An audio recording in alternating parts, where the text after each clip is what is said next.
The following is brought to you in partnership by Symbol. Symbol is a new sports marketplace where you can trade shares of professional teams like stocks. You love sports. You interested in fantasy sports without the weekly annoyance of fantasy league upkeep? Then Symbol's the app for you. With Symbol, fantasy sports is going to a whole other level. How it works is simple. You buy Symbol shares for your favorite sim teams on the app. When your sim team wins, you get automatic cash deposits, and you don't lose any money when they lose. That's it. So if you follow trends across football, basketball, hockey, and coming soon baseball, and you think your team is a sleeper, simply invest in your favorite sim teams on Symbol and watch your virtual portfolio prove you right or wrong. And if you want to get in on the action right away, Vendetta Sports Media's got you covered. Go to symbol.app/Vendetta and use our exclusive promo code Vendetta, and you'll get a $10 bonus when making your first deposit. Symbol, taking fantasy sports to a whole other level. Hello, everyone, and welcome back to another episode of the Draft Busters podcast here on Vendetta Sports Media. I'm your host, Jeremy Rinaldi, alongside Trey Daubert. Today is Sunday, March 14th, and we have special guest, UCF running back Otis Anderson. Otis, how you doing today? I'm good. How are you? I'm good. Thanks for coming on and taking the time to do this. Thank you for having me. Yeah, so let's just jump right in. So you're going to be entering the 2021 NFL draft. So first question would be, what's been the draft process like? How have you been training and where have you been training and all that stuff? So I've been training in Tampa, Florida with Cougar Sports Performance. The process is a process. It's long, tiring. I work out twice a day, so I'm pretty much busy throughout the day. And then the times that teams reach out, you have to have your quick meetings and just basically the acclimation period of getting to know each other, like for each organization. So it's been a long ride. I'm excited, but I'm also ready to get it over with. Yeah, for sure. My question is, when I was sort of growing up, UCF wasn't a big time college football program, but over the last couple of years, their notoriety has gone through the roof. What are the things that sort of attracted you to UCF, and what would you say has made them a better program as this sort of recent years have gone along? So when it was time for me to come out of college, I was committed to UCF for about a year. I committed on St. Patrick's Day in 2016, and that was before the first season under Scott Frost. But it was pretty much just believing in the vision that he had, believing that he had a chance to turn the program around. And that was pretty much just from seeing the atmosphere and the culture alone that they set for the players. It was a family-like atmosphere, and it was basically not playing for each other, but playing for your brother. And that's something that can go a long way for any program. I can believe in a process like that, that it won't fail at any time, because at the end of the day, you're not playing for just yourself. Yeah, and like Trey said, you guys have sort of became a powerhouse in the American Athletic Conference the past couple of years. So what was one of like your favorite games or most memorable games that you played in those 4 years at UCF? My favorite would be the USF game in 2017. That was pretty much the game that set the tone for the program. That was our first really tough game of the season. Toward the end of the season, USF was a great team, and just us winning that game showed the grit and determination we had. The program was young, the team was young, and the philosophy was young. So that pretty much set the standard for the next couple years to come. You're from the Jacksonville area. Is the high school football scene like crazy? Was it easy to get recruited? Was it always like, oh, UCF all the way? Or like, do you have any crazy high school stories growing up in that area? Because I know the football is a little different. Yeah, so the Jacksonville area has always had players that was highly recruited. My rival high school, Trinity Christian, one year they had 13 D1 defensive players.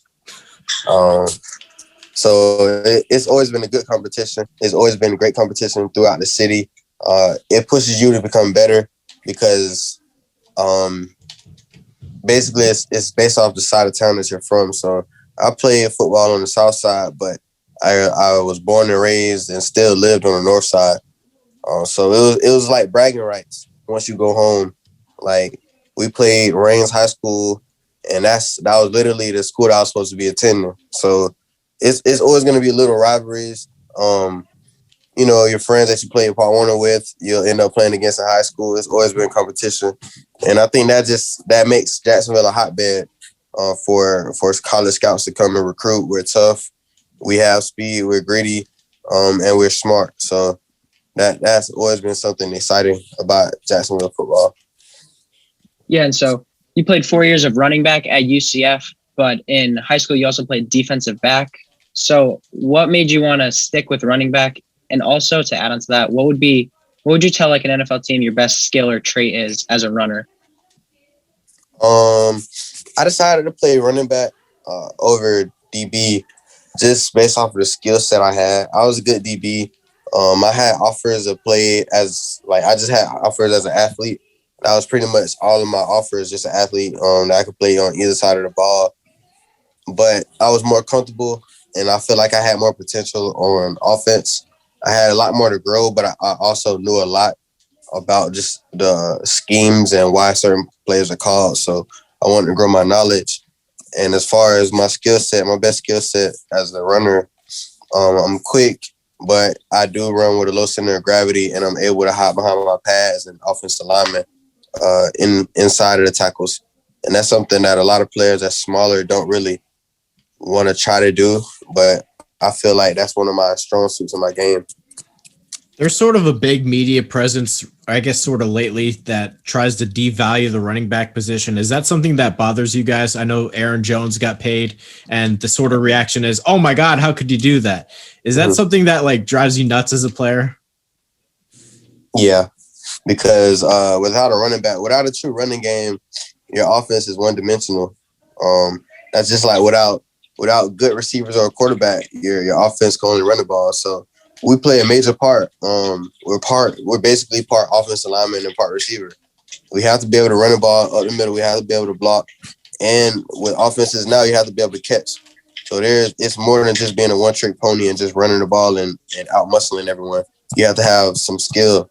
And I think over the past couple of years with different players like McCaffrey, Alvin Kamara, Aaron Jones, and Ezekiel Elliott, I think that the running back position has showed why we're so valuable. Right. And you just mentioned, McCaffrey and Henry and Zeke and Aaron Jones. Is there any running back in the NFL, past or present, that you kind of always looked up to and maybe modeled your game after a little bit?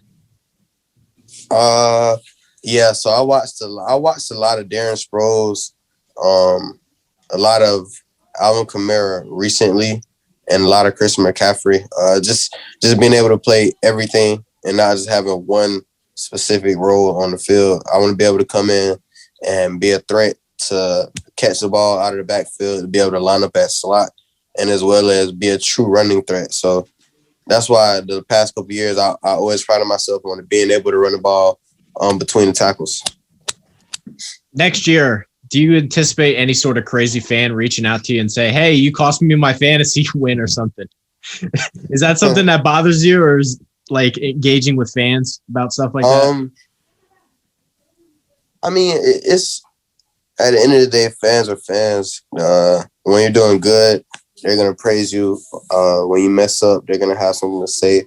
It's easy to criticize someone when you're not in that position where you have to perform every weekend. It's easy to state your opinions from behind the computer screen or yell at a TV, but when it's actually you, it's a lot different. It's a lot different once you on the field with live bullets and 300-pound men that can run a 40 in 4.8 seconds. It's a lot different. So, I mean, fans are going to be fans. I love them, but at the end of the day, it can't affect the way I play, whether I do good or bad. Yeah. And just going back to your college days a little bit, I was just curious if, there was one player that you maybe played against or even was on your team that really stood out to you. Like maybe he was a linebacker who always brought you down, or one of your teammates who just always competed really hard? So like one of the two, I have two teammates, and I have a couple of players. I can't remember their name off top, but one of the linebackers from Memphis, 2017. I think his last name was Avery. He was Jannard Avery. Pretty good. Yeah, he was a pretty good linebacker. He was very technical, assignment sound. He just brought the best out of me because that I was the second time playing him in the championship, and it was just it was a big game. That was my freshman year. That was a big game. He just brought the best out of me. He was a great player, a great competitor, and he had true sportsmanship. It wasn't nothing personal. It was just you want to win for your team. So that was always a good competition playing against him. And then two of my teammates, Richie Grant and Aaron Robertson, those two guys, they pushed me when I was at receiver, lining up at slot or whatever. Just having them cover me, them being two of the best DBs in the draft, that always pushed me to become a better receiver and work on my technical things at that aspect. So they always push me to become better, and I push them to become better. Yeah, have you gotten any weird? Go ahead. We definitely talked about both of them in the show. Yeah. Trey, I know you're a big fan of Richie Grant. Yeah, both of those guys had great Senior Bowls. Have you gotten any weird questions from teams yet? I always kind of like to see if any person's gotten any weird sort of questions that stood out.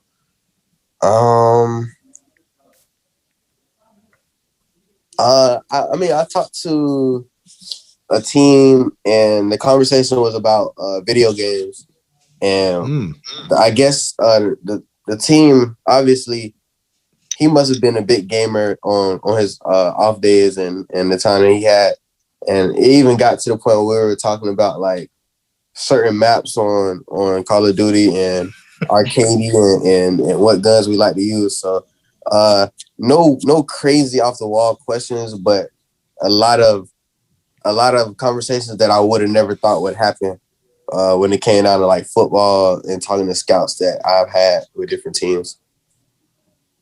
So when you get your first paycheck in the NFL, what's like the first thing you're going to do after that? Ooh, I haven't really thought to my first big purchase, honestly. I just know that I want to use my money that I get to invest into like, renovating houses and renting them out. That would be able to help with, with a lot of big purchases and stuff like that. But I always had this vision of investing my money and making more out of it.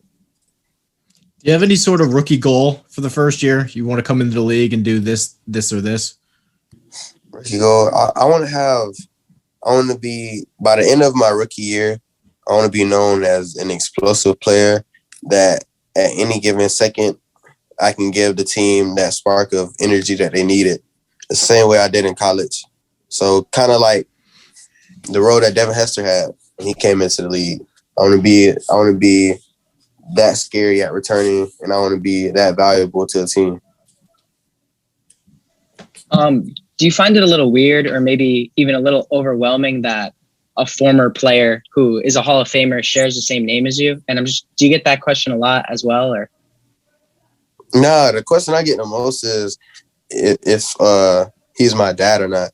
Yeah. But I do find it kind of weird. I didn't realize that we had the same name until I want to say like probably my